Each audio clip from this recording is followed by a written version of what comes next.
लेने के लिए बहुत बहुत धन्यवाद। अभी हम लोग मंगलाचरण करते हैं। ओम अज्ञानतिमिरान्धस्य ज्ञानाञ्जनशलाकया चक्षुरुन्मीलितं येन तस्मै श्रीगुरुवे नमः। श्रीचैतन्यमनोभीष्टं स्थापितं येन भूतले स्वयं रूप कदा मह्यं ददाति स्वपदान्तिकं।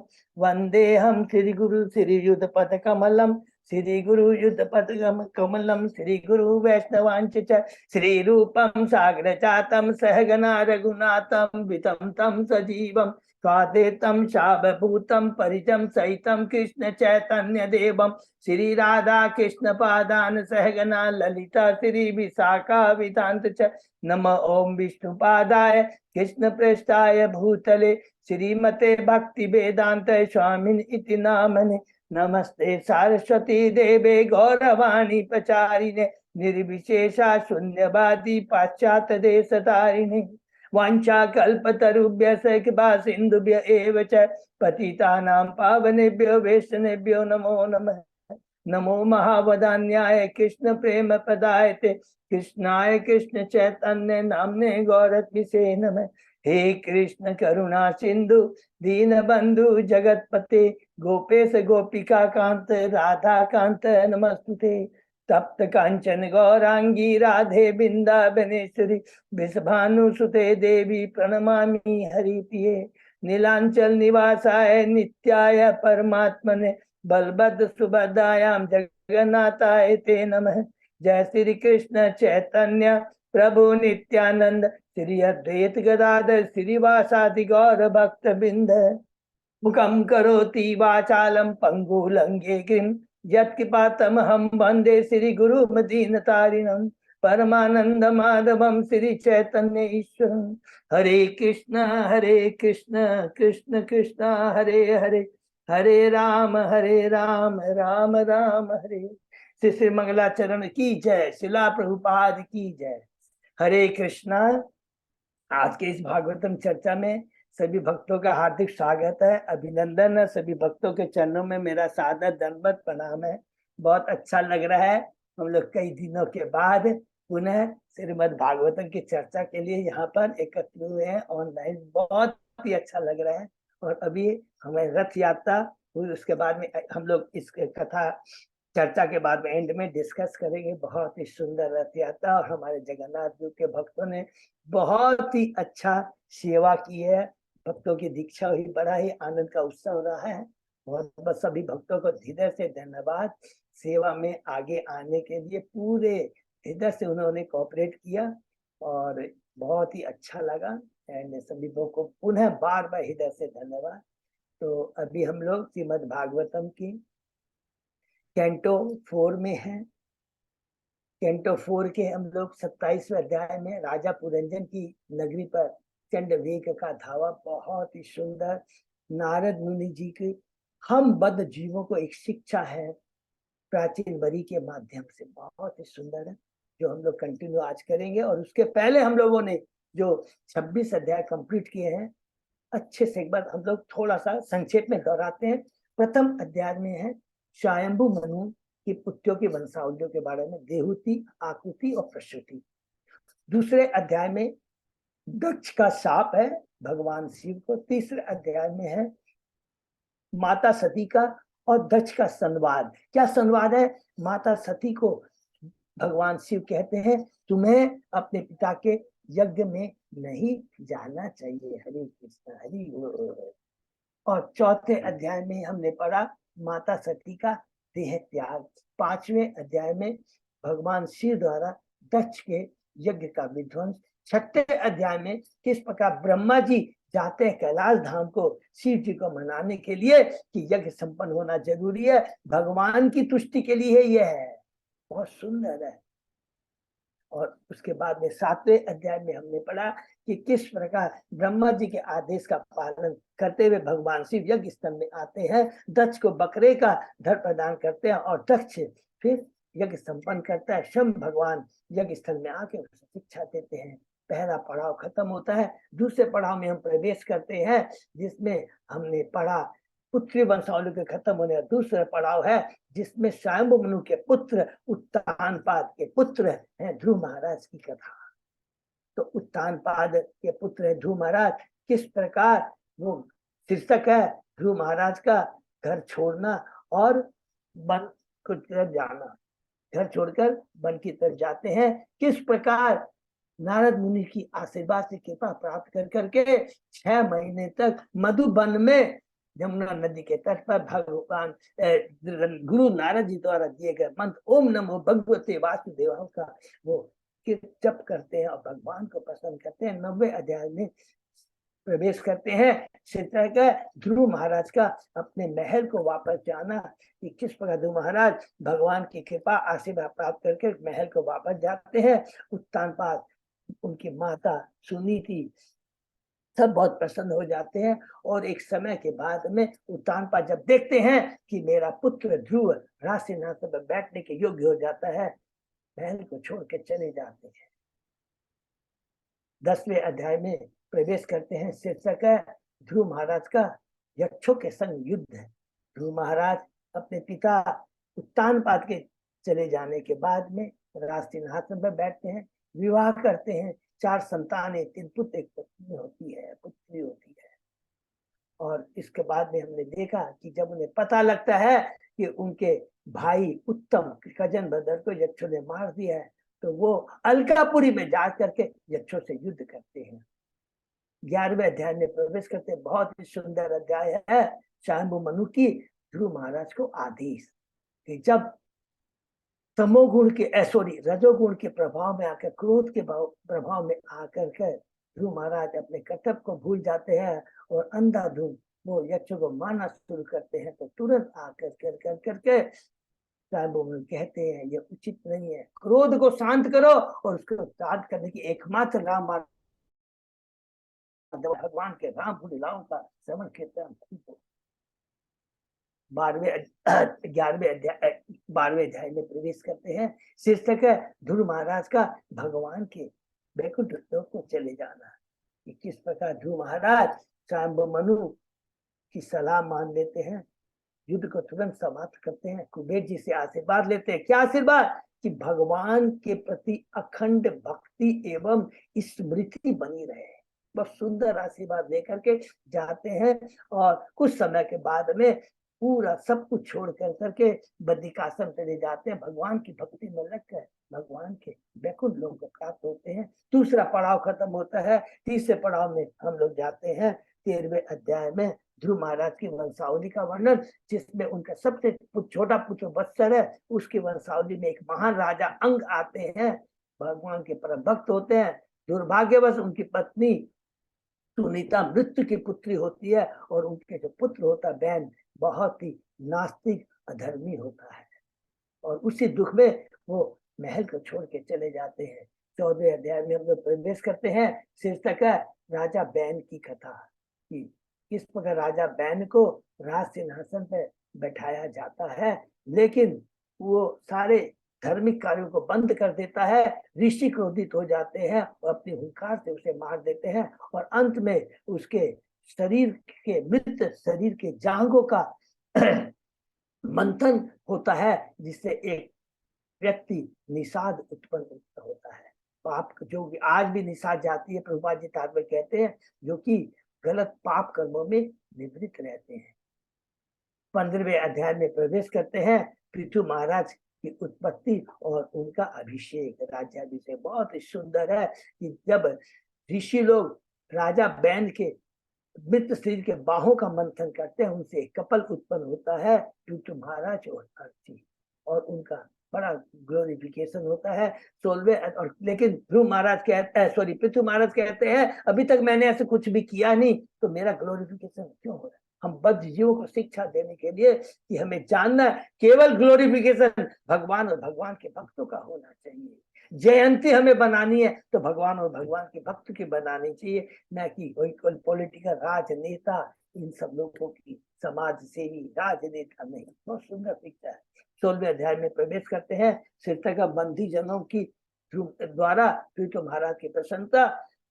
जब पृथु महाराज कहते हैं मेरा ग्लोरिफिकेशन मत करो, तब बंदी जन कहते हैं आपका जो ग्लोरिफिकेशन है, आप भगवान के शक्तावेश अवतार है, जो कि ब्रह्मा जी ने इस बात की पुष्टि की है, और इसीलिए आपका ग्लोरिफिकेशन उपयुक्त है। पृथ्वी महाराज खुश हो जाते हैं और बंदी जन क्या कहते हैं, आप पृथ्वी का दोहन करेंगे, पृथ्वी को समतल करेंगे, अश्वमेघ यज्ञ करेंगे, चतुष्कोपारों में से आप सनत कुमार से आप उपदेश प्राप्त करेंगे और प्रजा को 3 तापों से मुक्त कर देंगे। हरि बोल। 17वें अध्याय में प्रवेश करते हैं। ध्रुव महाराज का पृथ्वी पर कुपित होना, कि जब पृथ्वी कहती है कि अगर मुझे आप दंड देंगे, मार देंगे, तो आपके नागरिकों को अन्न, फल, फूल कैसे मिलेंगे। उस उत्तर में पृथ्वी महाराज एक शिक्षा देते बद्ध जीवों को कि मैं अपनी योग शक्ति से प्रजा का, नागरिकों का पालन करूंगा। जो कुछ भी होता है भगवान की शक्ति है, सबके पीछे भगवान का आता है। हम बद्ध जीवों में कोई भी क्षमता नहीं है, हम लोग शक्ति है, एकमात्र कृष्ण ही शक्तिमान है। 18वें अध्याय में प्रवेश करते हैं। पृथ्वी महाराज का पृथ्वी का दोहन करना, किस प्रकार पृथ्वी का दोहन करते हैं, पृथ्वी को समतल करते हैं और ग्राम और शहरों की व्यवस्था करते हैं। 19वें अध्याय में प्रवेश करते हैं। पृथ्वी महाराज के 100 अश्वमेघ यज्ञ। पृथ्वी महाराज 99 अश्वमेघ यज्ञ करने के बाद में जैसे ही 100वां अश्वमेघ करने जाते हैं, इंद्र ईर्ष्यावश उसमें क्या करता, वादा करता है, क्योंकि शास्त्र कहते हैं जो 100 अश्वमेघ यज्ञ कर लेता है उसको इंद्र का पोस्ट मिलता है। इंद्र घबरा जाता है, अरे ऐसे ही वो 100 अश्वमेघ कर लेगा, मेरा पोस्ट छीना जाएगा। उस ईर्ष्या में वो वादा उत्पन्न करता है।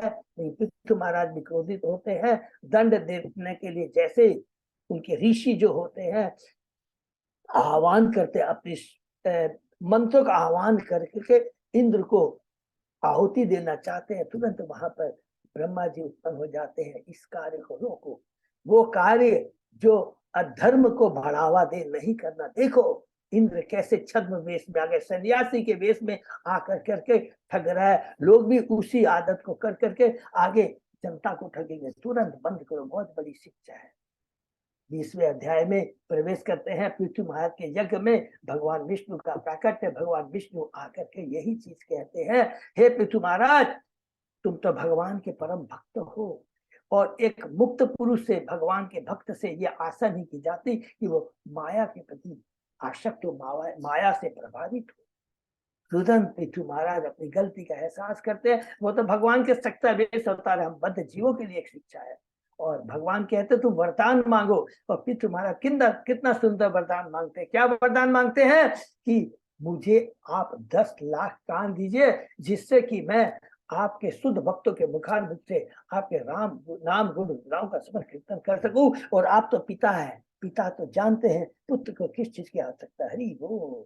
21वें अध्याय में प्रवेश करते हैं। उसके बाद जब पृथ्वी महाराज यज्ञ स्थल से, अपने यज्ञ स्थल से वापस लौट करके अपने महल में जाते हैं, एक नया यज्ञ शुरू करने जाते हैं, और उसमें पूरे ब्रह्मांड के सारे लोग आते हैं, नागरिक, और उसमें पृथ्वी महाराज बहुत बड़ी शिक्षा देते हैं। कहते हैं कि जो वर्णाश्रम धर्म का पालन करना जरूरी है, लेकिन वर्णाश्रम धर्म का पालन करने का मूल उद्देश्य ये जानना किसी को नहीं भूलना चाहिए, क्या है, भगवान की तुष्टि के लिए कार्य करना। भागवत में इसका बहुत सुंदर श्लोक है, कैंटो 1 के अंदर कि एक मात्र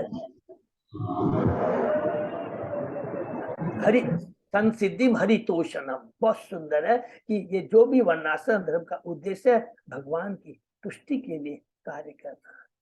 उसी समय चतुष्कुमार पृथ्वी महाराज के पहुंच जाते हैं उपदेश देने के लिए। हरि बोल। 22वें अध्याय में प्रवेश करते हैं।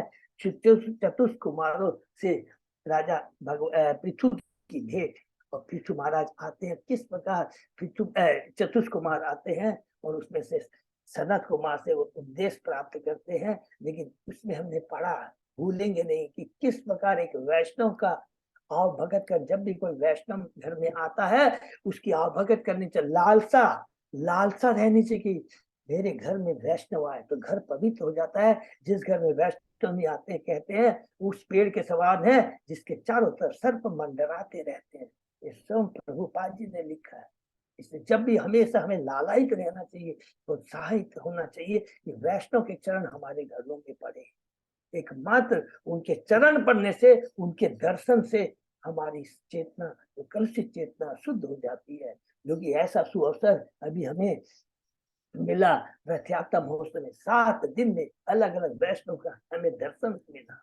ये बहुत बड़ी भगवान की कृपा है। और कहते हैं, फिर प्रथु महाराज प्रश्न करते हैं कि जीव की कुशलता किसमें है, तो एक ही बात कहते हैं, भगवान की भक्ति करने में, और भक्ति शुद्ध भक्तों के संग में करनी चाहिए।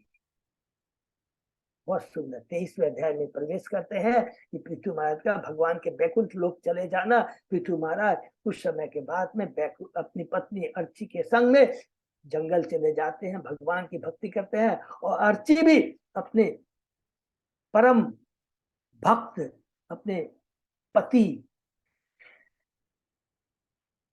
की सेवा करके, एक मात्र देखिए कितना, बल्कि वैष्णव सेवा कितनी इंपॉर्टेंट है, सेवा करके वो भी बैकुंठ लोक चली जाती है। और सेम चीजें भी हम यहाँ पर भी पाएंगे। अधिक भक्त पति भक्त होता है और पत्नी उसकी सेवा करती है, तो धन। पति अगर सतोगुणी लेवल पे होता है, अगर पत्नी रजोगुणी लेवल पे भी हो, तो पति अपने सतोगुणी लेवल की शक्ति से अपनी पत्नी का कल्याण करता है। ये यहीं पर पढ़ा, हम पुनर्जन्म की कथा में हम पढ़ेंगे, पढ़ा है हम लोगों ने, फिर रिपीट करें। बहुत सुंदर कहते हैं, दोनों भगवान के बैकुंठ लोग चले जाते हैं, तीसरा पड़ाव खत्म होता है, चौथे पड़ाव में हम लोग पहुंचते हैं। 24वां अध्याय में शीर्षक है भगवान श्री द्वारा की गई स्तुति। यहाँ पे हमने पढ़ा, पृथु महाराज के जो 5 पुत्र होते हैं, उसमें से सबसे बड़ा पुत्र है विजिताश्चर्य, जिसकी 2 पत्नी होती है, शिखंडनी और नवश्रुति। नवश्रुति से 6 पुत्र उत्पन्न होते हैं, जिसमें प्राचीन वरी सबसे बड़ा होता है। प्राचीन वरी समुद्र की पुत्री सतध्रुति से ब्याह करते हैं और उसके 10 संतानें उत्पन्न होती है, जो प्रचेता कहलाते हैं। और किस प्रकार वे अपने पिता के आदेश से जंगल को जाते हैं भगवान की स्तुति करने के लिए, और स्वयं भगवान भेज देते अपने परम भक्त शिव को। हरि बोल। और शिव की हम लोगों ने पढ़ा किस प्रकार रुद्र गीत के नाम से जो प्रसिद्ध है, वो किस प्रकार प्रचेताओं को वो शिक्षा देते हैं, आध्यात्मिक ज्ञान प्रदान करते हैं। हम लोगों ने पढ़ा किस प्रकार, 4 भाग में पढ़ा। पहले भाग में क्या पढ़ा कि भगवान से प्रार्थना करते हैं, भगवान से प्रार्थना करते हैं, हे वासुदेव, हमें मेरी जो चेतना है कलुषित चेतना को आप ठीक कीजिए, मेरी जो चेतना कलुषित चेतना कृष्ण में होनी चाहिए। हे शंकरसन, मेरे मिथ्या अहंकार को हटाइए। हे प्रद्युम्न, मेरी सत्य बुद्धि बनी रहे। हे अनिरुद्ध, मेरी मन और इंद्रिया भगवान की सेवा। बहुत ही सुंदर है ये, हमेशा नहीं भूलेंगे हम लोग। उसके बाद में भगवान के रूप का वर्णन किया है। भगवान के मुखारबिंद से हम लोग स्टार्ट करते हैं, उनके कंधे तक जाते हैं, नाभि तक जाते हैं, फिर चरण कमलों तक का, चरण कमल का वर्णन है। उसके बाद में कहते हैं उस भगवान को प्राप्त करने के लिए क्या करना चाहिए, भगवान की भक्ति करनी चाहिए। और भक्ति एकमात्र हो सकती है शुद्ध भक्तों के संघ के माध्यम से। बहुत सुंदर शिक्षा देते हैं, करके वो प्रकट अप्रकट हो जाते हैं। और प्रचेता समुद्र में 10,000 वर्षों तक जाकर के भगवान शिव द्वारा दी गई रुद्र गीत का कीर्तन करते हैं 10,000 वर्षों तक, क्योंकि ये सत्य युग की बात है, याद रखिए। 25वें अध्याय में प्रवेश करते हैं, राजा पुरंजन के गुणों का वर्णन। उसमें हमने देखा, बताया कि जब प्रचेता, उनके पुत्र प्रचेता जो दहस है, अपने पिता भगवान शिव का कृपा प्राप्त कर करके जब तपस्या करने चले जाता है, इधर उनका पिता प्राचीन वरी कर्म कांड में लग जाता है। क्योंकि भगवान का भक्त याद करेंगे, माया बहुत प्रबल है, बिछुड़ जाता है, भ्रमित हो जाता है। तुरंत भगवान अपने परम भक्त नारद जी को भेज देते हैं, अरे मेरा भक्त विचलित हो गया, भ्रमित हो गया माया, तुरंत जाओ। नारद जी आते हैं और कहते हैं, हे प्राचीन वरी, तुम इस तरह के कर्म कांड करके क्या मिलेगा? तुम जिस तरह पशुओं का वध कर रहे हो, अपनी योग शक्ति से उसे आकाश में दिखाते हैं, देखो ये सारे पशु तुम्हारा इंतजार करते हैं और तुम्हारे मृत्यु के बाद में अपने सिंगों से, लोहे जैसे सिंगों से तुम्हें बद्ध करेंगे, तुमको खाएंगे। उसके बोलते, मैं तुम्हें एक कथा सुनाता हूँ। प्राचीन वरी राजा की कथा सुनाते हैं, और हमने पढ़ा कितनी सुंदर कथा वहां पर सुनाते हैं कि एक प्राचीन वरी एक राजा है, उसकी इच्छाएं अनलिमिटेड इच्छाएं होती है। अपनी इच्छाओं को पूर्ति करने के लिए जीव रूपी प्राचीन वरी घूमता रहता है और भारतवर्ष नगर में आता है जिसके 9 द्वार होते हैं और उसकी मुलाकात होती है बुद्धि रूपी है पुरंजनी से होती है। और किस प्रकार उसके प्रति आकर्षित होता है और पुरंजनी भी उसके प्रति आकर्षित हो जाती है और कहती है कि मैं मेरे ये जो 9 द्वार वाले हैं, ये मेरे जो क्या जो सिपाही है, ये तुम्हारी जो भौतिक इच्छा है मैं तुम्हारी पूर्ति करूंगी। 9 द्वार वाली नगरी की में बहुत सुंदर वर्णन है। 25वें 26वें अध्याय में प्रवेश करते हैं।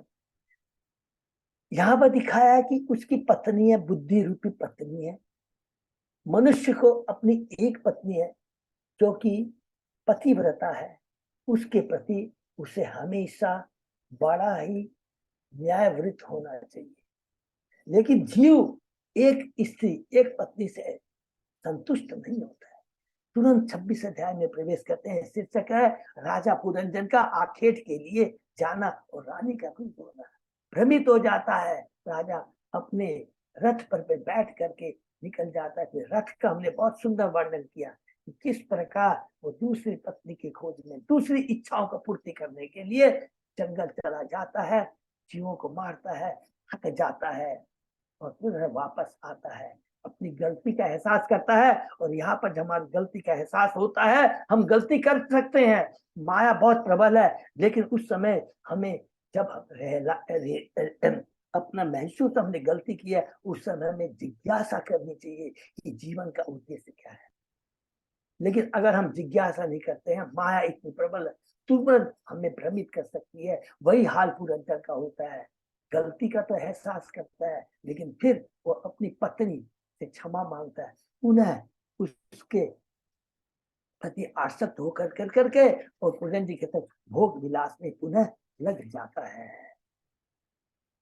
27वें अध्याय में हम लोग प्रवेश करते हैं। राजा पुरंजन की नगरी पर चंडवेश का धावा और काल कन्या का चरित्र। नारद जी कहते हैं इस प्रकार पुरंजन की पत्नी अपने पति के साथ विषय जीवन व्यतीत करके उसे सारा आनंद प्रदान करने लगी। दुर्भाग्यवश यदि मनुष्य स्त्री के प्रति केवल काम वासना से आकृष्ट होता है तो गृहस्थ जीवन घृणित बन जाता है। पुरंजन भूल गया कि रात और दिन बीतने का अर्थ है व्यर्थ की आयु का चूकना। हरि बोल। लाखों डॉलर खर्चा करने के बाद भी प्रभुपाद जी कहते हैं एक क्षण को भी हम वापस नहीं ला सकते हैं। जीवन का सदुपयोग भगवान की भक्ति करना है, अन्यथा ये मनुष्य जीवन बेकार है। नारद जी आगे प्राचीन बलि से कहते हैं, हे राजा प्राचीन बलि, इस तरह आधे ही क्षण में उसका नव जीवन तथा युवा अवस्था बीत गई। हरि बोल। इस प्रकार राजा पुरंजन ने अपनी पत्नी पुरंजनी के गर्भ से 1100 पुत्र तथा 110 कन्याएं उत्पन्न की और उनके प्रत्येक पुत्रों में से एक एक जो 1100 पुत्र थे, एक एक पुत्र के 100 पुत्र हुए। इस प्रकार राजा पुरंजन ने पुत्रों और पौत्रों से सारा पंचाल देश भर गया। ये पुत्र तथा पौत्र एक प्रकार से पुरंजन के धन को लूटने वाले थे। हरि बोल। यहाँ पर बहुत सुंदर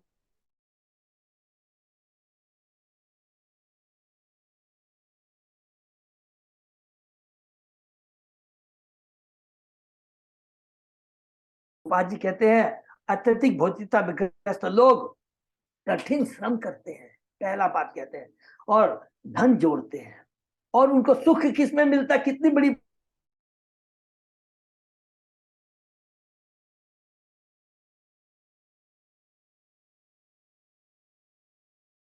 को लौटाना नहीं चाहते, भगवान की सेवा में नहीं लगाना चाहते हैं। नारद जी प्राचीन बल से कहते हैं चंडवेग नाम का एक राजा है, उसके अधीन 360 अत्यंत शक्तिशाली गंधर्व सैकड़ी। तो चंडवेग कौन है? वो ये काल है। ये काल एक के क्षण हमारी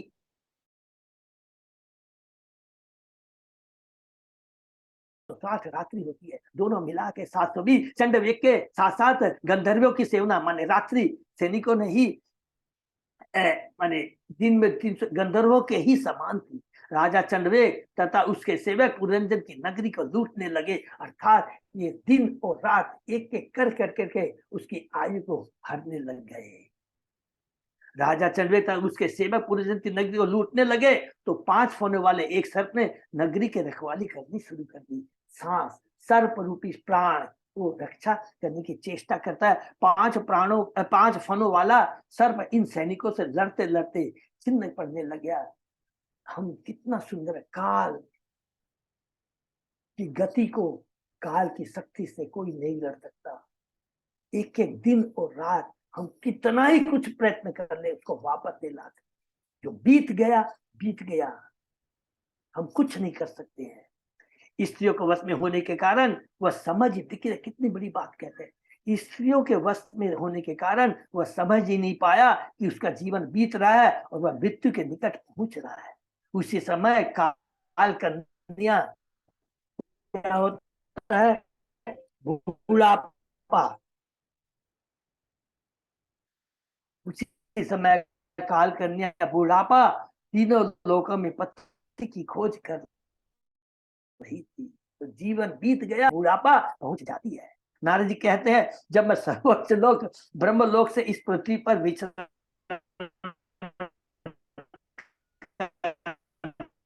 रहा था, तो मेरी उस काल का बना रही।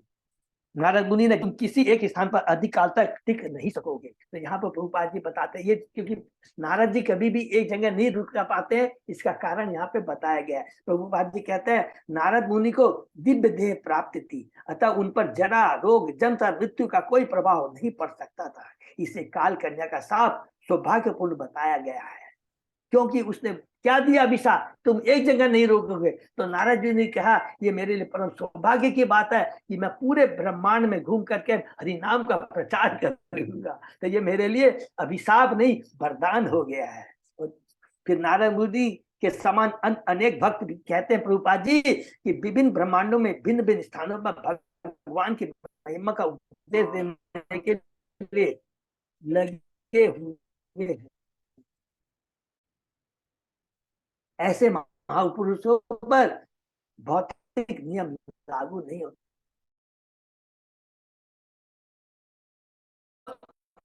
इंपॉर्टेंट चीज हम लोगों ने पढ़ा था क्या, कि जो जिन बुढ़ापा आने का, जन्म मृत्यु जावन को टच नहीं कर सकती, इसलिए जो भगवान नाम का प्रचार करते हैं और फिर भगवान के आदेश को, प्रभुपाद जी के आदेश के अनुसार दूसरे लोक में जाकर करके वो प्रचार कार्य करते हैं, तो वो कभी भी मृत्यु से नहीं डरते हैं। ये हमेशा याद रखें। नारद जी आगे कहते, इस प्रकार वह मुझसे निराश हो गई, तो मेरे आदेश के अनुसार यवनों के राजा यवन राज के पास गई। तो नारद जी उसको किसके पास भेज देते हैं, यवन राज। यवन राज कौन हुआ, भय। भय, जब बुढ़ापा आता है तो जीव भयभीत हो जाता है, लेकिन भगवान का भक्त कभी भी अपने को बुढ़ापा ये नहीं फील करता कि मैं बूढ़ा हो गया। प्रभुपाद जी कहते हैं, यदि कोई कृष्ण भक्त है तो वह 70-80 वर्ष तक होकर भी तरुण की भांति प्रचार कर सकता है, कार्य कर सकता है। वो कभी भी अपने को बूढ़ा महसूस ही नहीं कर सकता, क्योंकि आध्यात्मिक दृष्टि से वो इतना तेजस्वान हो जाता है। उसका एकमात्र उद्देश्य रहता है कि भगवान के नाम का प्रचार करना, बद्ध जीवों का कल्याण करना। इस प्रकार काल कन्या किसी वैष्णव को परास्त नहीं कर सकती। हरि बोल। काल कन्या माने बुढ़ापा किसी भी वैष्णव को परास्त नहीं कर सकती। श्री कृष्णदास कविराज स्वामी जिन्होंने चेतन चरितामृत लिखी है, जब वो 90 साल के थे तब उन्होंने चेतन चरितामृत लिखना शुरू किया, और भगवान चेतन की लीलाओं के संबंध में सबसे अधिक आश्चर्यजनक साहित्य उन्होंने प्रस्तुत किया। तो ये देखिए, परम वैष्णव भगवान के भक्त होते हैं, वो कभी बूढ़े नहीं थे। यहाँ तक हमने किया, उसके आगे आज हम लोग शुरू करेंगे। ओम नमो भगवते वासुदेवाय। ओम नमो भगवते वासुदेवाय। ओम नमो भगवते वासुदेवाय। नारायण नमस्कृत्य नरं चैव नरोत्तमं देवी सरस्वती व्यासं ततो जयम् उदीरे। नष्प्रायेषु अभद्रेषु नित्यं भागवत सेवया भगवती उत्तम श्लोके भक्ति भवति नैष्ठिकी। आराधयो भगवान ब्रजेश तनय ततदाम वृंदावनम रमया काचित् उपासना व्रजवधु वर्गेण्य कल्पिता। श्रीमद्भागवतम प्रमाणम अम्लम प्रेमा पुमर्तो महान। श्री चैतन्य महाप्रभो मतमिदं तत आदरो न पर। कृष्णाय वासुदेवाय देवकी नंदनाय च नंद गोप कुमाराय गोविंदाय नमो नमः। हरे कृष्ण कृष्ण कृष्ण हरे हरे, हरे राम राम राम हरे हरे। कैंटो 4 चैप्टर 27 शीर्षक राजा पुरंदर की नगरी में चले हुए का धावा। प्रभु श्लोक नंबर 25 से होगा क्या? 25 से। हरि बोल, थैंक यू। तो हम लोग शुरू करते हैं। तो कहा हमने इंड किया है कि नारद जी बता रहे हैं पुरंजन को समय कितना बलवान है।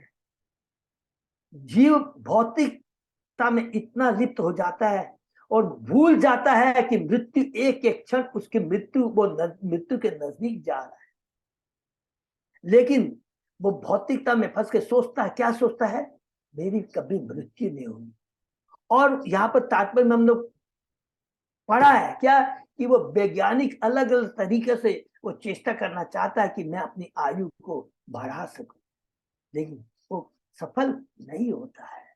और इस प्रकार धीरे धीरे धीरे उसका बुढ़ापा आ जाता है और वो चंडवे बुढ़ापा काल, फिर काल कन्या बुढ़ापा आ जाता है। इससे वे और उसके बाद क्या होता है हम पढ़ने जा रहे हैं। दो इमो अनुशोचंती बालो असत अवग्रहो यत लोक शास्त्रो उपपंतम न राति न तदनुसार दान नहीं देते और जो इस प्रकार से दान ग्रहण नहीं करता, उन दोनों को ही तमोगुणी समझना चाहिए। ऐसे लोग मूर्खों के पथ का अनुसरण करते हैं, उन्हें अंत में पछताना पड़ता है। यहाँ इसका उल्लेख है, यदि कोई शुभ जीवन बिताना चाहता है तो उसे शास्त्रों का पालन करना चाहिए। भगवत गीता में इसी को इस प्रकार कहा गया है, यह शास्त्र विधि उत्सृज्य वर्तते काम कारतः न स सिद्धि आपनोति न सुखम न पराम। जो मनुष्य शास्त्रों के आदर्श का उल्लंघन करके मन मानने ढंग से आचरण करता है, उसे न तो सिद्धि मिलती है, न सुख और न परम धाम। जो वैदिक आदेशों का कठोर से पालन नहीं करता, उसे जीवन में सफलता या सुख की प्राप्ति नहीं हो पाती। भगवान के धाम जाना तो कोसों दूर की बात है। देखिए कितनी बड़ी बात लिखता है। पहले हमें वेदों का पालन करना चाहिए। वेदों के अनुसार हम कार्य करते हैं तो हम क्या पढ़ा हम लोगों ने, ज्योतिर्वेद, हम लोग सतोगुणी लेवल पे पहुंच जाते हैं।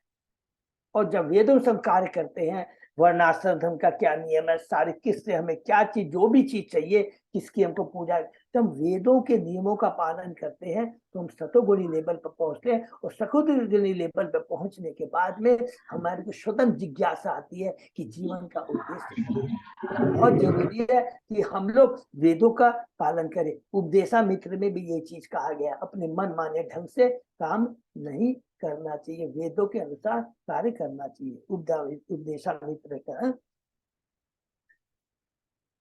एक शास्त्रीय आदेश कि यदि कोई स्त्री स्वेच्छा से पत्नी बनने का अनुरोध करे तो गृहस्थ क्षत्रिय या शासक को उसके अनुरोध को नहीं ठुकराना चाहिए।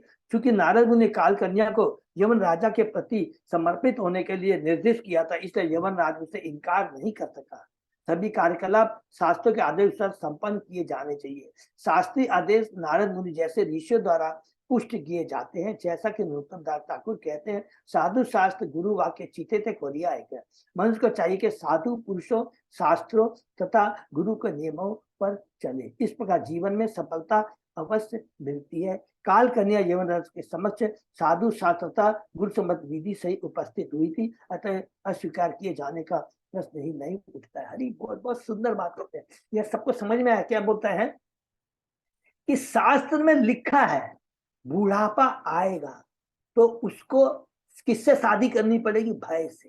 वो करना ही है, होगा ही होगा। वही चीज यहाँ पर बताते हैं कि जब वो बुढ़ापा काल कन्या बोलती है कि मुझसे शादी करो, तो कहती मैं तो भाई, मेरा तो शाश्वत शरीर है, मेरा तो दिव्य शरीर है, तो मेरा जब मैं बूढ़ा ही नहीं हुआ तो मेरे को भय होने का दरकार ही नहीं है। तो लेकिन जो भौतिकता में लिप्त है, जो उनको बुढ़ापा आएगा, और बुढ़ापा जब आएगा तो उनको भय स्वतः ही होगा, अर्थात उसको शादी भय से करनी ही पड़ेगी। ये शास्त्रों में लिखा गया है, इसको कोई मिटा नहीं सकता है। यही चीज यहाँ पर बताया गया है।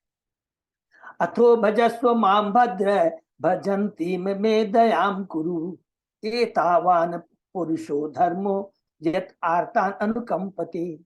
काल कन्या ने कहा, हे भद्र, माने अब काल कन्या किसको जाके बोल रही है? यमन राज माने भय को। काल कन्या ने कहा, हे भद्र, मैं आपकी सेवा के लिए उपस्थित हूँ, कृपा मुझे स्वीकार करके मेरे ऊपर दया करें। पुरुष का सबसे बड़ा कर्तव्य है कि दुखी व्यक्ति पर दया करे।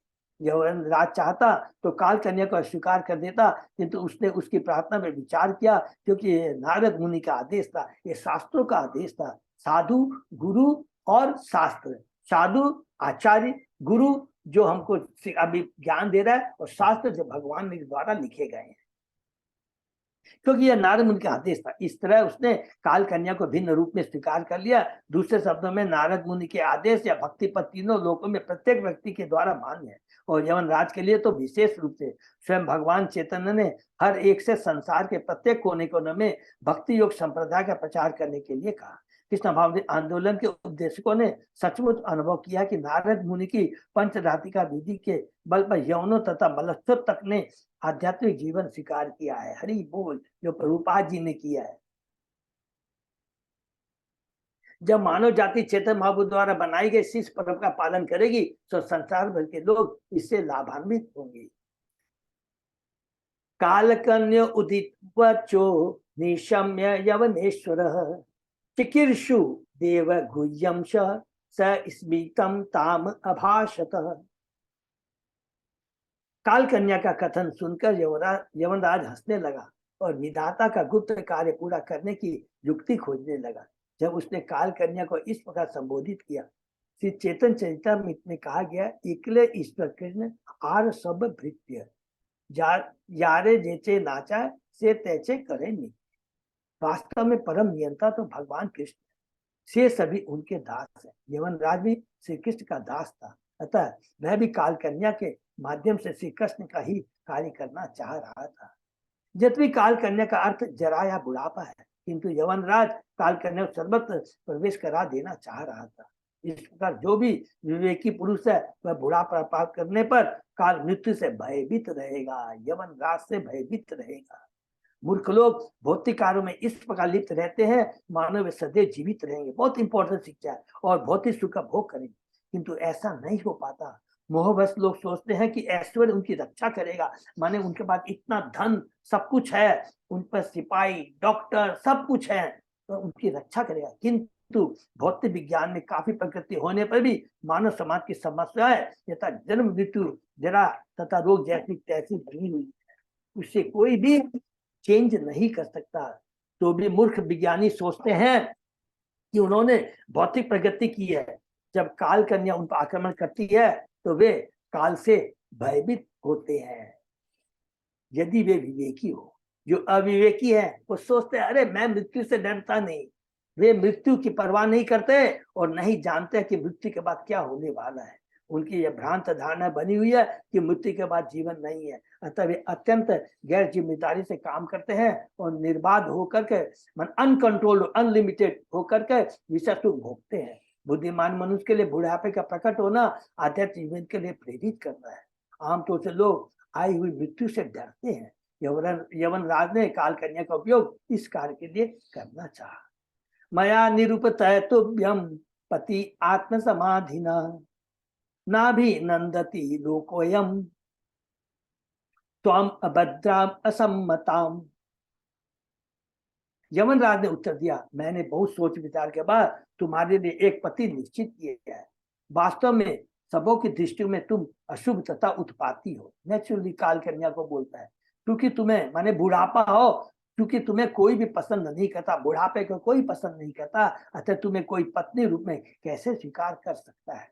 काफी सोच विचार के बाद यमनराज ने काल कन्या का उपयोग करना चाहा। काल कन्या किसी को पसंद नहीं थी, बुढ़ापा किसी को पसंद नहीं होता है, किंतु भगवान की सेवा के लिए हर वस्तु का उपयोग हो सकता है। इसलिए यमनराज ने उसे किसी न किसी काम में लगाना चाहा।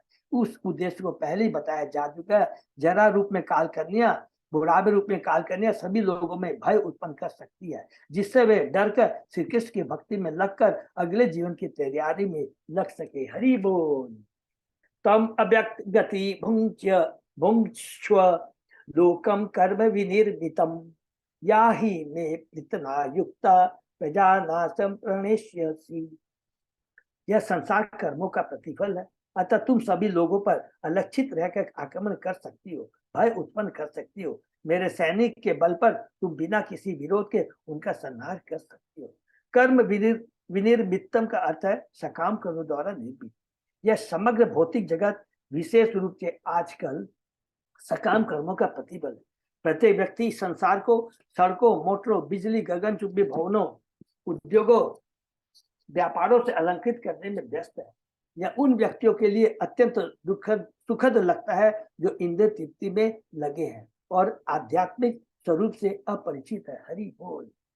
श्रीमद् भागवत में वर्णन हुआ, नूनम प्रमत्त कुरुते विकिर्म यतीन्द्रिय प्रीतये आपृणोति न साधु मन्ये यत् आत्मनोयम बसन्नपि क्लेशद आश देह। बहुत सुंदर श्लोक। जो आत्मा के ज्ञान से रहित है वे भौतिक कर्मों के पीछे दीवाने रहते और इंद्रिय तृप्ति के लिए पाप में कर्म करते रहते हैं। ऋषभ देव के अनुसार ऐसे कार्य अशुभ है क्योंकि इनसे अगले जीवन में घृणित देह धारण करनी पड़ती है। शरीर को कितना ही सुखी क्यों न रखा जाए, वह सदैव कष्ट देता रहता है और 3 प्रकार के क्लेशों से घिरता रहता है। अन्यथा इतने सारे अस्पतालों, कल्याण परिषदों तथा जीवन बीमा प्रतिष्ठानों की क्या आवश्यकता थी। हरि बोल। इसको अंडरलाइन कर। वास्तविकता तो यह है, जरा बुढ़ापा, जरा, रोग, मृत्यु ये आने ही आने हैं, कोई रोक नहीं सकता। वास्तविकता तो यह है कि इस संसार में सुख है ही नहीं। लोग दुखों का सामना करने का प्रयत्न कर रहे हैं। मूर्ख लोग दुख को ही सुख मानते हैं। इसलिए यमराज ने ऐसे लोगों पर अदृश्य रूप से जरा माने बुढ़ापा, रोग तथा मृत्यु, असामयिक मृत्यु के द्वारा वार करने का निश्चय किया। निसंदेह मृत्यु के पश्चात जन्म होता है। अतः यमराज ने ठीक ही सोचा कि वह समस्त कर्मियों को काल कन्या के माध्यम से मार दे और उन्हें बता दे कि भौतिक प्रगति से मनुष्य जीवन नष्ट हो जाता है। बहुत सुंदर बात यह कि मनुष्य जीवन आत्म साक्षात्कार के लिए है, न कि भोगने के लिए। अगर हम इतने बहुमूल्य मनुष्य जीवन को भौतिकता में अपनी इंद्रियों को भोग में लगा देते हैं तो कहते हैं कि पुनः हमें मनुष्य ये भौतिक शरीर लेना पड़ेगा और फिर वही जन्म मृत्यु जया व्याधि के चक्कर में हम पड़ जाएंगे। प्रज्वार अयम मम भ्राता त्वम च मे भगिनी स्वभव चरामि उभाभ्याम लोके अस्मिन् अव्यक्तो भीम सैनिक। यमराज ने कहा यह मेरा भाई प्रज्वार है, अर्थात मृत्यु प्रज्वार है। यमराज ने कहा यह मेरा भाई प्रज्वार है, तुम्हें मैं अपनी बहन के रूप में स्वीकार करता हूँ। मैं तुम दोनों का तथा अपने भयंकर सैनिकों का उपयोग इस संसार के भीतर अदृश्य रूप से करूंगा। नारद मुनि ने काल कन्या को यमराज के पास इस उद्देश्य से भेजा था कि वह उसकी पत्नी बन जाए, किंतु यमराज ने उसे पत्नी के रूप में स्वीकार न करके बहन के रूप में स्वीकार किया। जो लोग वैदिक नियमों को नहीं जानते वे मन मरना संभोग करते हैं। बहुत इंपॉर्टेंट बात प्रभुपाद जी कहते हैं। फलतः कभी कभी अपनी बहनों तक के साथ संभोग करने में नहीं सकते। इस कलयुग में तो ऐसे अनेक उदाहरण मिलते हैं। यद्यपि यमराज ने नारद का मान रखने के लिए उसकी प्रार्थना स्वीकार कर ली, किंतु वह लगातार अवैध स्त्री प्रसंग के विषय में सोचता रहा। इस कारण यह था कि वह यौनों तथा मलेच्छों का राजा था। प्रज्वार शब्द महत्वपूर्ण है क्योंकि इसका अर्थ है भगवान विष्णु द्वारा भेजा गया ज्वर। ऐसा ज्वर सदैव 107 डिग्री पर रहता है जिस ताप पर मृत्यु हो जाती है। हरि बोल। इसलिए मलेच्छ यौनों के राजा ने काल कन्या से प्रार्थना की वह उसकी बहन बन जाए। उसे पत्नी बनने के लिए कहने की कोई आवश्यकता नहीं, क्योंकि यवन तथा मलेच्छ विषय जीवन में कोई भेदभाव, वो पशु जीवन होता है। मलेच्छ यवन जीवन का मतलब पशु जीवन। कोई भी उसमें जो हम लोग जो आज के दिन बहुत दुर्भाग्य की बात है, कितना सुंदर यहाँ बात लिख रहे हैं कि आज ये चीज हो रहा है क्योंकि यवन और मलेच्छ विषय जीवन कोई भेदभाव नहीं मानते। इस प्रकार ऊपर से चाहे बहन हो, माता या पुत्री, फिर भी संभोग हो सकता है। यमराज का भाई प्रज्वार था और काल कन्या तो साक्षात अक्षमता थी। ये दोनों यमन राज की सेना यमनराज की सेना क्या क्या, गंदगी, अवैध स्त्री प्रसंग तथा ज्वर के कारण मृत्यु के साथ मिलकर और उससे शक्ति प्राप्त करके भौतिक जीवन शैली को ध्वंस करने में समर्पित थे। इस संबंध में उल्लेखनीय है कि नारद पर जरा का कोई प्रभाव न था। क्यों नहीं था? कि हमें मालूम है कि वो परम भगवान के परम भक्त हैं, उनका दिव्य शरीर है, तो बुढ़ापा का सवाल ही नहीं था, जरा का सवाल ही नहीं होता है, काल कन्या से ब्याह करने का सवाल ही नहीं होता है। इस संबंध में उल्लेख कि नारद पर जरा का कोई प्रभाव नहीं था, इसे नारद मुनि के सेवक या विशुद्ध वैष्णव पर भी जरा आक्रमण नहीं कर सकती। जब आक्रमण नहीं करती, क्यों नहीं कर सकती? सदैव वैष्णव अपने को जीवन के सबसे बड़ा एग्जाम्पल आप देख लीजिए, कुछ मत कीजिए, प्रभुपाद जी को देख लीजिए। प्रभुपाद जी ने 70 साल की उम्र में वो पश्चिम देश गए। वो शरीर से बूढ़े थे लेकिन मन से बूढ़े नहीं थे। कृष्ण भक्ति थी, नहीं तो आप सोचिए वो क्या जा करके 70 साल में प्रचार कर सकते थे। ये बहुत इंपॉर्टेंट चीज है। जब हम भक्ति में आ जाएंगे तो कभी भी ये मन में भाव ही नहीं आए कि मैं बूढ़ा हो गया। और जो भक्ति नहीं करता है वो 5 साल का 10 साल का बच्चा वास्तव में बूढ़ा है। बूढ़ा इसलिए है क्योंकि कभी भी उसकी मृत्यु आ सकती है। किसी ने कोई गारंटी नहीं है कि मैं 100 साल तक जीऊंगा ही। और जो भक्ति नहीं करता है उसका एक एक दिन वो मृत्यु के नजदीक जाता जाता है। लेकिन जो भगवान का परम भक्त होता है वो मृत्यु के नजदीक नहीं, वो भगवान के नजदीक जाता रहता है, जो हमने कई बार डिस्कस किया है। उसके लिए विष्णु द्वीप इंतजार करते रहते हैं। और जो भक्ति नहीं करता है उसके लिए काल, उसके लिए यमराज इंतजार करते रहे। बहुत सुंदर चीज है, यहाँ पर बताया गया है। तो इस प्रकार से भागवत के चतुर्थ के अंतर्गत राजा पूजन की नगरी पर चंडवेद का धावा और काल कन्या का शीर्षक 27वें अध्याय का भक्ति तात्पर्य हरि बोल। तो हम लोग इसमें प्रवेश कर सकते हैं प्रभु अजय पोदा प्रभु। हाँ प्रभु कर सकते हैं। तो हम लोग शुरू करते हैं, 1-2 श्लोक भी हो जाए।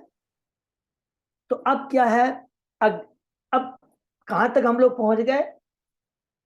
पुरंजन भोगों में लिप्त था, भूल गया कि वो मृत्यु के नजदीक जा रहा है। चंड वेग काल आ गया, दिन रात गंधर्व और गंधर्व भी 360 दिन 360 रात्रियां। अब एक एक दिन उसको बीत रहा है, वो भूल जा रहा है। उसके बाद में बुढ़ापा, कौन? काल कन्या आती है।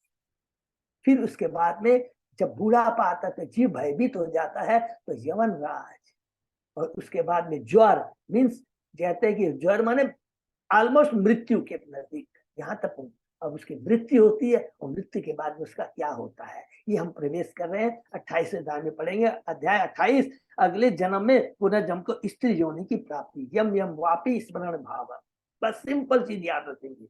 नारद वाच सेनिका भय नाम नो ये बहिर्समन दिष्टकारिण्य प्रज्वार काल कन्याभ्याम विचेरु अवनिम इमाम। नारद मुनि ने कहा, हे राजा प्राचीन बधिर, तत्पश्चात यमनराज साक्षात भय प्रज्वार काल कन्या तथा अपने सैनिक सारे संसार में विचरने लगा। मृत्यु के पूर्व ही जीवन अवस्था अत्यंत भयावह होती है, क्योंकि इसी में निर्बलता तथा अनेक रोगों का शिकार बनना पड़ता है। शरीर पर आक्रमण करने वाले रोगों की तुलना यहाँ पर सैनिकों से की गई है। ये सैनिक भी कोई साधारण सैनिक नहीं, इसका संचालन यमन राज करता है। दुष्ट कार्य सब सूचित करता है कि वह उनका संचालक है। जब मनुष्य जवान होता है तो वह बुढ़ापे की परवाह नहीं करता, भय नहीं करता है और मन भर कर स्त्री संभोग करता है, जिससे अनेक रोग उत्पन्न होते हैं। देखिए कितनी बड़ी बात लिखा है। तब तो वह मृत्यु को बुलाने लगता है। जो मनुष्य युवा अवस्था में जितना ही स्त्री संभोग करता है वह बुढ़ापे में उतना ही कष्ट भोगता है। ये प्रभुपाद जी लिखते हैं। इसलिए मनुष्य जीवन साक्षात्कार के लिए, गृहस्थ जीवन है कुत्ते बिल्लों के लिए, संभोग करने के लिए नहीं है, संतान उत्पन्न करने के लिए नहीं है। गृहस्थ जीवन कृष्णमय संतान उत्पन्न करने के लिए है। ये प्रभुपाद जी बार बार बोलते हैं।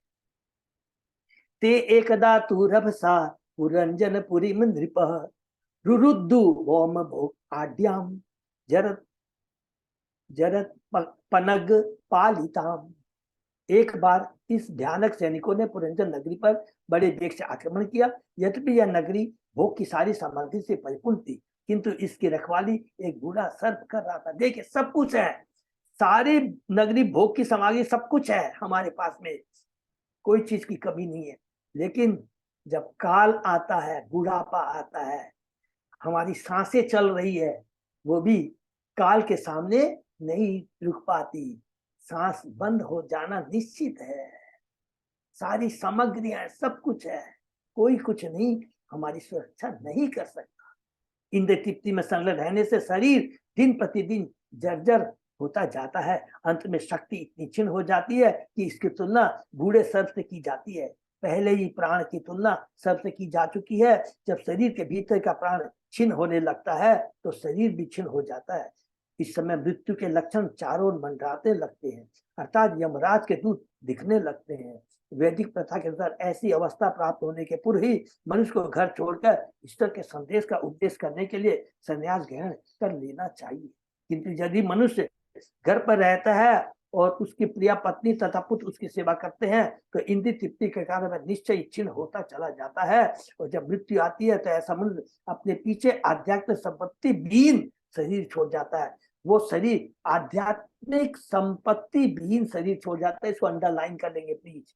वर्तमान समय तो बूढ़ा से बूढ़ा व्यक्ति भी अपने परिवार को नहीं छोड़ता। वह अपनी पत्नी, बच्चों, धन, ऐश्वर्य, घर आदि से बंधा रहता है। इस प्रकार जीवन के अंतकाल में मनुष्य को चिंता रहती है कि उसकी पत्नी की रक्षा कैसी होगी, वह परिवार को कैसे संभालेगी।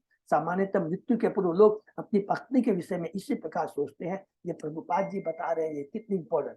भगवद गीता के अनुसार यम यम वापी स्मरण भावम तज्जयन्ति कलेवरम तम तमेवेति कौन्तेय सदा तद्भाव भावित है। मरते समय मनुष्य जिस किसी स्थिति के विषय में स्मरण करता है उसे वह निश्चित रूप से प्राप्त करता है। भरत महाराज का एग्जाम्पल प्रभुपाद जी हम लोग ने गीता में पढ़ा है। जीवन के अंत काल में मनुष्य सोचता है कि सारे जीवन में उसने क्या क्या किया। देखिए कितनी बड़ी बात है। और इस तरह जीवन के अंत में उसके जो भी विचार तथा इच्छाएं होती है उसी तथा उसे दूसरा शरीर प्राप्त होता है। जो जीवन भर घर में ही लिप्त रहता है उसके लिए स्वाभाविक अंतकाल में अपनी प्राण प्रिया पत्नी के विषय में सोचे। अतः अगले जीवन में उसे स्त्री का शरीर प्राप्त होता है और साथ में उसे पुण्य या पाप कर्मों का फल भी मिलता है। इस अध्याय में राजा पुरुषोत्तम द्वारा स्त्री देह प्राप्ति के विषय में विस्तार से बताया गया है। हरि बोल। इसको हम लोग आगे पढ़ेंगे, बहुत इंपॉर्टेंट है। इसलिए यहाँ पर आगे बताएंगे हम लोग जीवन का उद्देश्य हमको अभी से ही तैयारी करनी है। जितना हम कृष्ण के बारे में सोचेंगे, कृष्ण के कार्यों में अपने को युक्त रखेंगे तो धीरे धीरे हमारी वो चेतना में सदैव कृष्ण रहेंगे, कृष्ण का स्मरण बना रहेगा। और हम मृत्यु के समय जब कृष्ण का चिंतन करते हुए शरीर त्यागेंगे तो क्या होगा, हमें भगवान का धाम मिलेगा। नंबर 1, सपोज कीजिए, बहुत खुल के बात कर रहे हैं, भगवान की भक्ति की कितनी बड़ी कृपा है। हमने 6वें अध्याय में क्या पढ़ा, सपोज कीजिए कि किसी कारण से हमें स्मरण नहीं रहा तो हमने क्या पढ़ा है, न में भक्ता प्रणिश्चिति, अगला जन्म हमें 100% कहाँ मिलेगा, मनुष्य योनि मिलेगी नंबर 1। और किस घर में जन्म मिलेगा, जहां भक्ति का वातावरण हो, भक्तिमय परिवार हो। तो इससे बड़ी और कृपा क्या हो सकती है। तो भक्ति कभी विनष्ट नहीं जाती है। अगर भक्ति नहीं करेंगे तो उसके विपरीत क्या अवस्था है, जो कि नारद मुनि ने इस पुरंदर की एगोरिकल माने रूपक कहानी के माध्यम से कितना सुंदर वर्णन किया है, रोंगटे खड़े हो जाते। इसलिए हमें कुछ भी हो जाए, कि कुछ भी हो जाए, भक्ति नहीं छोड़नी। अर्थात हम जो भक्त लोग मिलकर जो हम लोग आपस में चर्चा कर रहे हैं, हमेशा भगवान से यही प्रार्थना बनाए कि भगवान भक्तों का संग नहीं छूटे। भक्तों के बीच हम लोग रह करके भगवान के नाम लीलाओं का श्रवण कीर्तन स्मरण चर्चा करते रहे। हरे कृष्ण। यहीं पे विराम दीजिए। हरे कृष्ण प्रभु जी, प्रणाम। मेरे को प्रणाम। लास्ट श्लोक नंबर 30 थोड़ा कम समझ में आया। कौन सा माता जी बोलिए ना। 27 लास्ट श्लोक नंबर 30 प्रभु जी। 27वें अध्याय का। हाँ, श्री नारद मुनि ने कन्या काल कन्या को यवन राज के पास इस उद्देश्य से भेजा कि वह उसे पत्नी बन सके, किंतु यवन राज ने उसे पत्नी के रूप में स्वीकार न करके बहन के रूप में स्वीकार किया।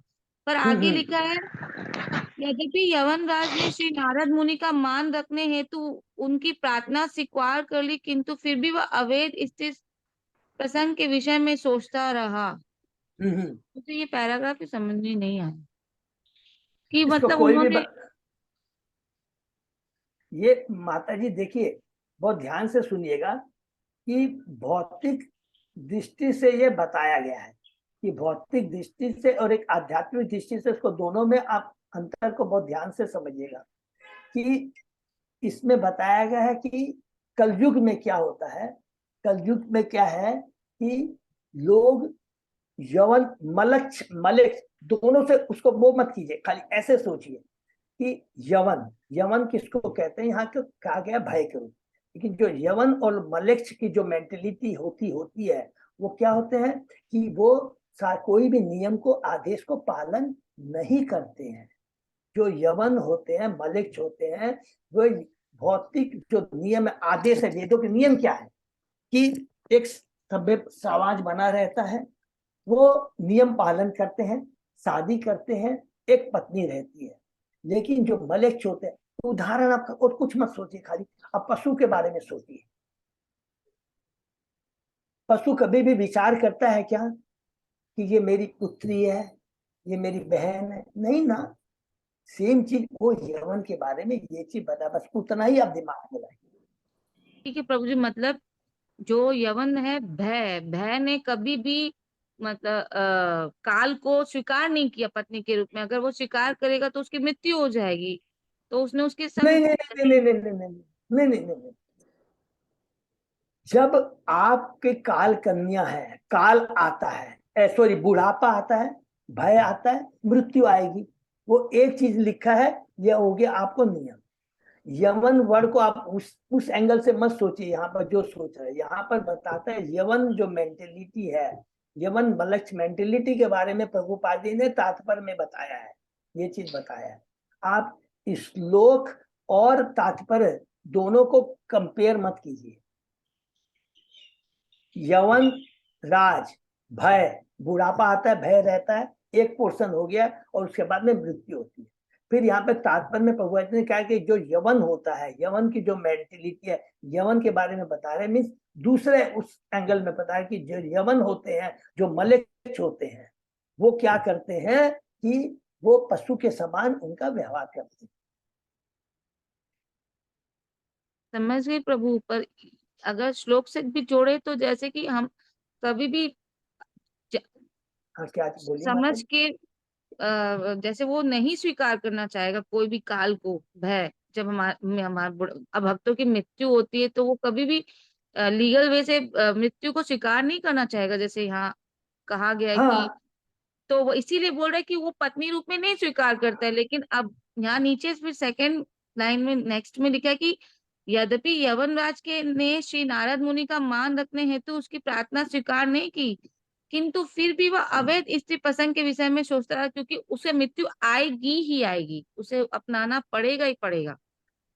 माता जी इसको अलग से अपने डिस्कस कर लेंगे अलग से। ठीक है उसको प्रभु अलग से, जी। हाँ, उसको अलग से डिस्कस करें। वो एक्चुअली आप, मैं समझ गया आप जो बोलना चाहते हैं। हाँ यहाँ पर प्रभुपाद जी दूसरा चीज बोलना चाह रहे हैं हाँ। कि यवन वर्ड को लेकर के, कि यवन का मतलब क्या होता है, मलेच्छ का मतलब क्या होता है, वो बताना चाह रहे हैं।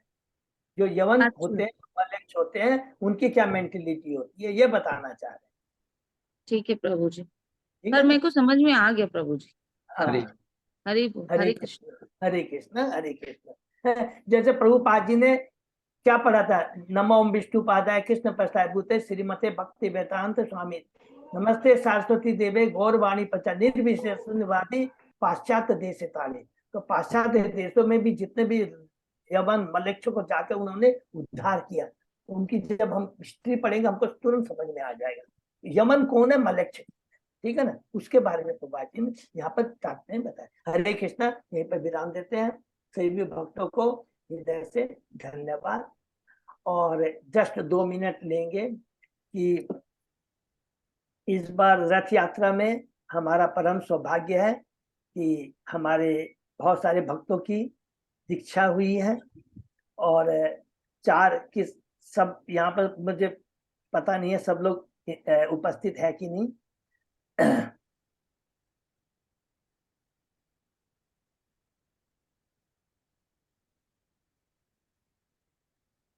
एक सेकंड।